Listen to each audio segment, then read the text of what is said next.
الحمدللہ وحدہ والصلاة والسلام علی من لا نبی بعد اما بعد۔ ناظرین کرام، دروس سیرت میں آج کے درس کا عنوان ہے وحی کا دوبارہ آغاز۔ حافظ ابن حجر رحمہ اللہ کا کہنا ہے کہ وحی کی چند روز بندش اس لیے تھی تاکہ آپ پر جو خوف طاری ہو گیا تھا وہ رخصت ہو جائے اور دوبارہ وحی کی آمد کا شوق پیدا ہو جائے۔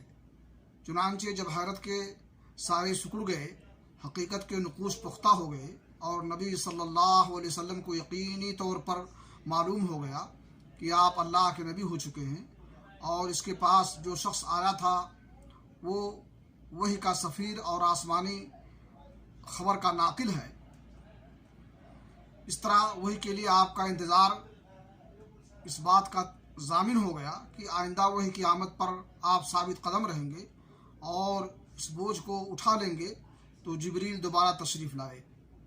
صحیح بخاری شریف کی روایت ہے، جابر رضی اللہ عنہ کہتے ہیں کہ میں نے رسول اللہ صلی اللہ علیہ وسلم کی زبانی بندش وحی کا واقعہ سنا۔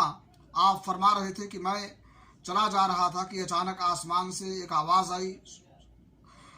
میں نے آسمان کی طرف نگاہ اٹھائی تو دیکھتا ہوں کہ وہی فرشتہ جو میرے پاس حرا میں آیا تھا آسمان و زمین کے درمیان کرسی پر بیٹھا ہے۔